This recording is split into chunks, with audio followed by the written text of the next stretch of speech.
Hello and welcome back. I'm continuing the series on setting up a craft business or perhaps making a side income from your craft hobby. I'm going to be talking about marketing today. Just want to once again just remind you I've produced a guide on all of this whole area which is on my website, and I'll pop a link down below. All the proceeds from the sale of the guide go to support people with bone marrow cancer. So if you do buy the guide, you'll be helping yourself and you'll be helping them.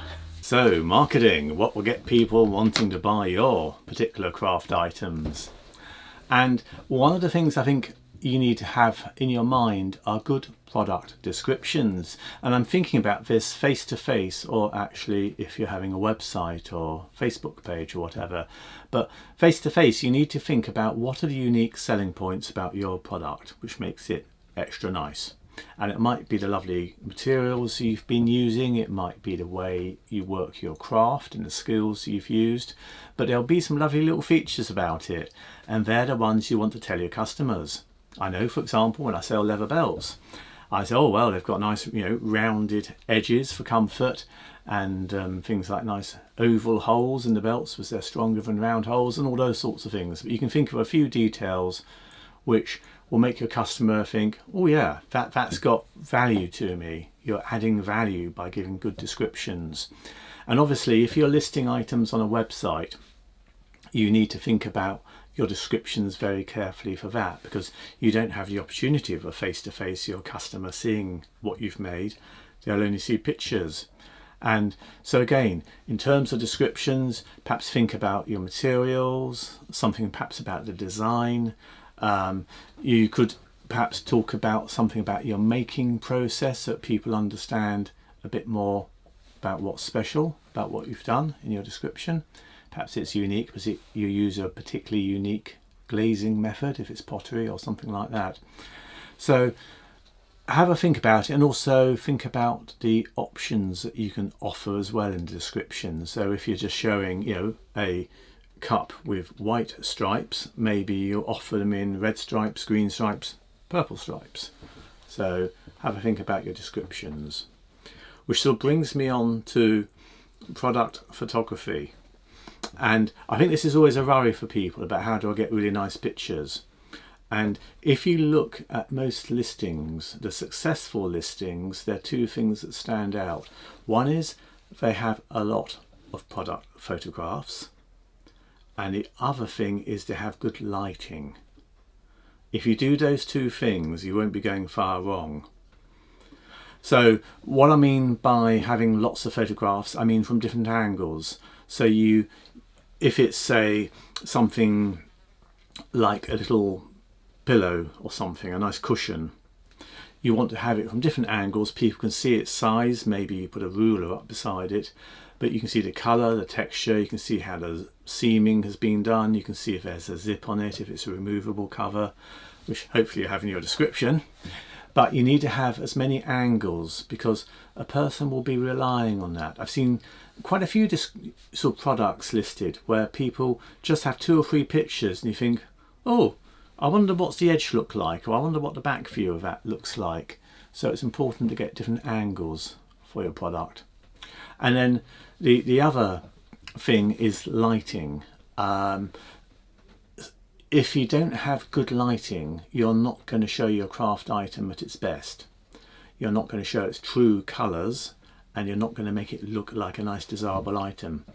A lot of people take photographs perhaps with a not particularly good camera, but the biggest crime is they take them in bad lighting. Even a not very good camera with good lighting around it, you'll be amazed at how you can get really quite good pictures. So some people use a photo studio, a little pop-up photo studio, which is like a box with lights inside it, and that will give you a very nice even lighting for product photography. I would highly recommend you think about one of those. I use one. I find it very good because I can photograph even at night. If you are going to rely on natural daylight, it's best to take pictures in the afternoon because the light is slightly more dispersed. In the morning you'll get quite a harsh light with a lot of shadow, but the afternoon it's normally slightly softer in lighting, so it's worth choosing your time of day, choosing your background carefully. So if you're making a nice natural craft product, maybe show it against a nice natural background, like a nice plank of wood or some nice rocks or something, give a bit of interest. Try and put something to show scale in your picture. So, you know, sometimes if, for example, you're making pens, perhaps to show scale, you put a known postage stamp in the picture so that people can see, oh yeah, that's that size. If you're doing perhaps bags or something like that, you have a model holding the bag and say the model is 5'8" or whatever. But it's worth having something to help your customer see how big and appreciate how big or how small the item actually is.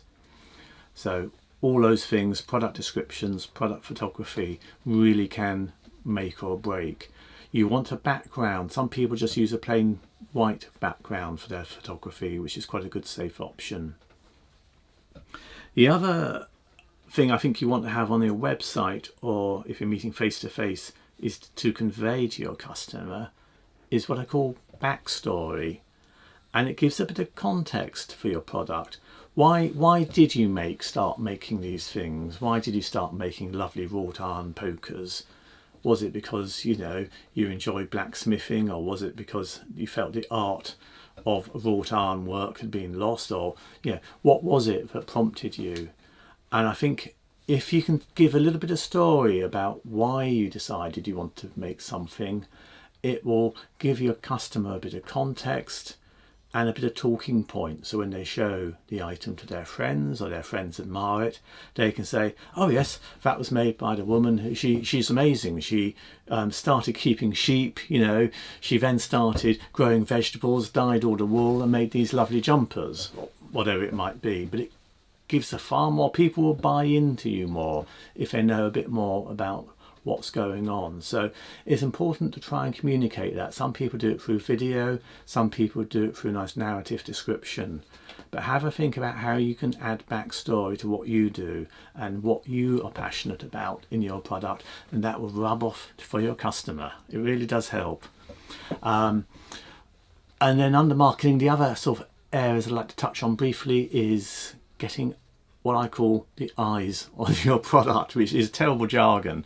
But what I'm saying here is, how do you make sure enough people see what you're making? You don't want to just be making and then not have your craft work seen by people. And there's all the obvious social media channels that you can be using to good effect. So there's, you know, the Instagrams, the Facebooks, the YouTubes, the TikToks, etc. And all those things I said about photography and lighting will help you, and backstory, really do well on those. Look for niche areas where you can promote your product. So just as an example, when I was making a lot of leather bags, I actually did talks at Women's Institute meetings on leather craft and starting a business, and that generated quite a lot of interest in my bags. And you would find you can sell a few things to those customers, they come back for more, their friends hear about it or admire something, and before you know it, you've got a small scale local market, so for what you're making, and a local reputation, which is really very useful. So trying to think of innovative ways. Sometimes people will do things like they'll hold a children's workshop in order to get the parents along, and the parents will see something and think, oh, that's actually rather nice, I like, you know, I mean, stamping leather key rings for children, children's activity. Adults come along, see the leather products on display like belts, bags, and you're going to sell a few. You know, it's another way of getting eyes on what you're doing. Anyway, a few thoughts there on marketing, which I think should help you get off on the right track with all of that. Thanks so much.